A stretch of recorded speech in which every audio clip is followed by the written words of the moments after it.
Ce que Paul a découvert du Seigneur Jésus sur le chemin de Damas a eu comme effet notoire de lui révéler non seulement la notion de Fils, mais encore d'extraire carrément Christ du temps pour le placer avec le Père. Dès avant les temps éternels, Christ a dépassé les limites du temps. Le Christ, dans sa dimension temporelle, c'est-à-dire limité à sa venue ici-bas, devient en quelque sorte une parenthèse de second plan. Mais si nous voyons tout le dessein de Dieu uniquement à la lumière de la chute et d'une indispensable restauration, alors évidemment cette parenthèse devient essentielle. Mais à l'origine, il n'en était pas ainsi dans la pensée divine. Nous en arrivons au seuil de la plus fabuleuse de toutes les révélations qui nous aient été faites sur le Seigneur Jésus.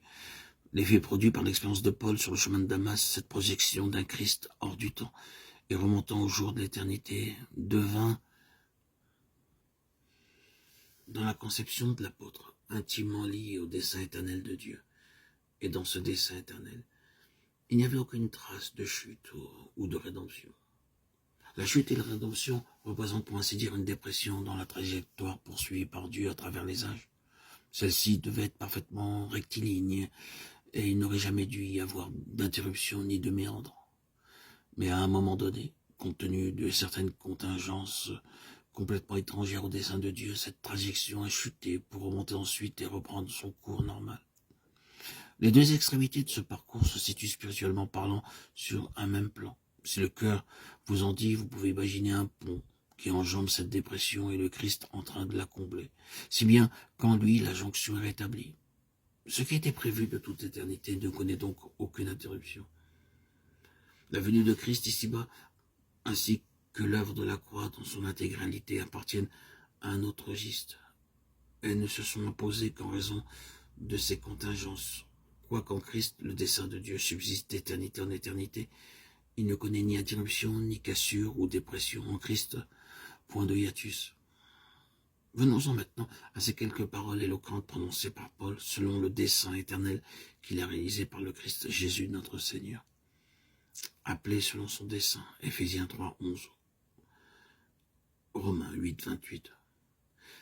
Cette conception de Christ aux facettes multiples porte vraiment le sceau de l'éternité.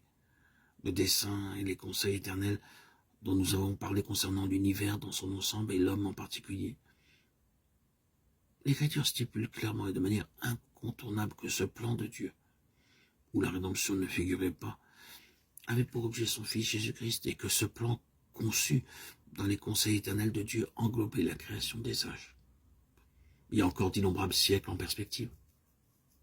L'éternité est jalonnée de repères qui ne sont pas des repères temporels au sens où nous l'entendons, mais des points d'émergence et de développement, de progrès, d'accroissement et d'élargissement.